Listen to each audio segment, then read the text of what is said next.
The hunting party knew a creature inhabited the watering hole, but the outback made them parched, and the oasis beckoned. They were on the bank when a creature from the water attacked a member of their party and began eating him. The group woke from their shock and killed the creature with their spears. The hunters dragged the creature's 28-foot-long body onto shore and made an outline of it. The creature's outline would later be cut into the turf and maintained by the Aborigines' descendants. When European settlers arrived in Australia, George Henry Wathen mentioned the creature's outline in his 1855 book, The Golden Colony. 12 years later, in 1867, a clerk named R.E. Johns made a sketch of the creature's outline. But the land was cultivated, and the creature's outline was destroyed. The creature was the Bunyip, the Aboriginals' water devil, and this is Legends from the Pacific.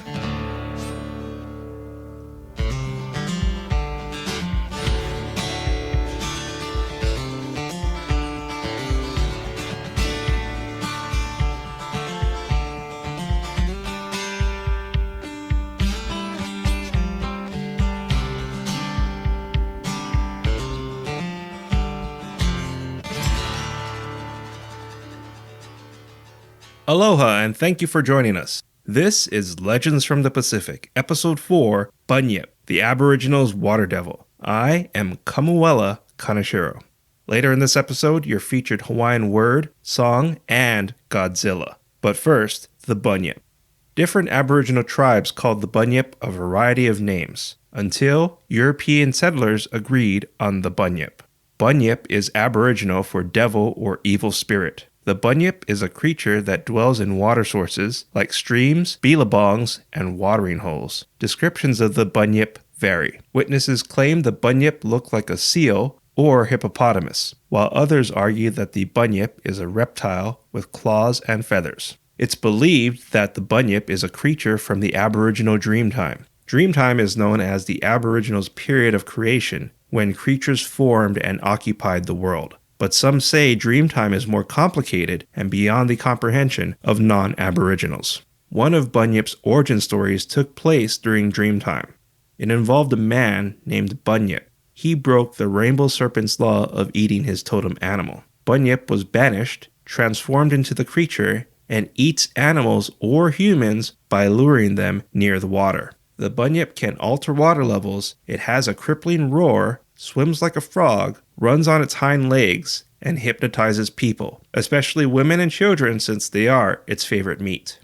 Some say the Bunyip was a story told to children to keep them from wandering off into the bush or nearby watering hole. And honestly, with all of Australia's dangerous animals, who could blame them for trying to keep the kids safe? These cautionary tales of the Bunyip work to an extent on me. See, I, like some of you, saw the movie Dot and the Kangaroo when I was growing up, and the ending had a haunting piece about the Bunyip, which gave me a few nightmares. But people see the Bunyip as a protector of wildlife, a reminder to share food and take only what you need.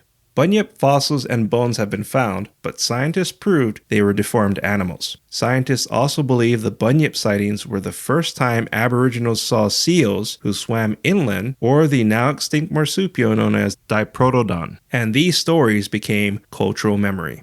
Still to come, your featured Hawaiian word, song, and Godzilla, but now, a story.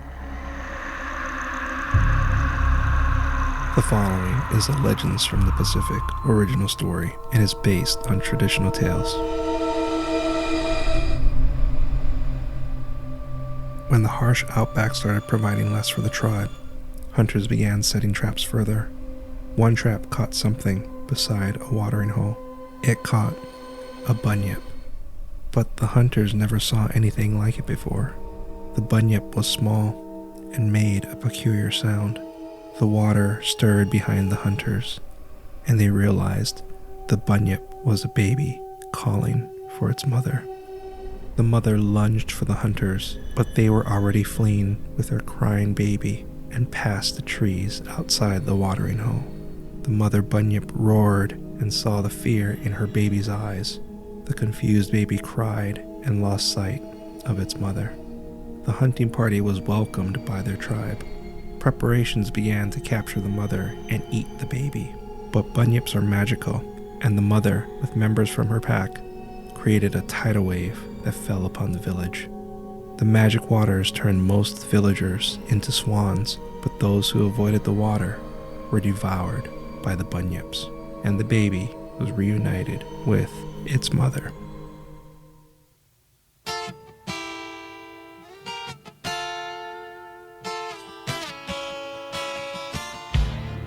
Coming up is your featured Hawaiian word, song, and Godzilla. Listeners, I would like your help to make this show the best it can be. So please send me your feedback at our website, legendsfromthepacific.com. Today, the bunyip is considered a gentle animal that's embraced by Australia, who commissioned a set of 4 bunyip stamps. The Australian Asian bittern is known as the bunyip bird. The sound this bird makes could have been mistaken for the bunyip. I added a link at our website so you can hear it for yourself. The bunyip also crossed into modern media. In 1950, Herbert Lee Dexter created the puppet Bertie the Bunyip, which led to the Bertie the Bunyip show on Philadelphia's WPTZ. In the Nintendo DS game The Sims 2, you could buy a pet bunyip.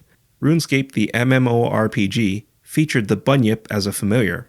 The Australian version of Minecraft had the bunyip instead of the character known as the creeper. And in 2019, the bunyip's name appeared in the film Godzilla, King of the Monsters, which means the bunyip might fight Godzilla. Your featured Hawaiian word is vai, which is water. Vai is spelled W-A-I.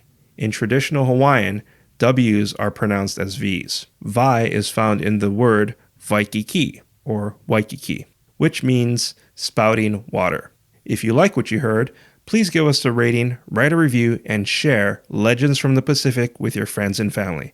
I'd really appreciate it. Our theme song is Mystery by Tavana, courtesy of High Sessions. Sound effects were by Sound Effects Factory. Our music coordinator is Matt Duffy. Links and show notes can be found on our website, legendsfromthepacific.com, including a link to your featured song, The Endless Queue by Australia's Kimba Griffith. Legends from the Pacific was written, produced, and edited by me, Kamuela Kaneshiro. I also wrote our original stories. Thank you once again for listening. Mahalo and ahui ho. If you're going for a walk today, romantic sands and rolling waves, you could see the saddest jetsam on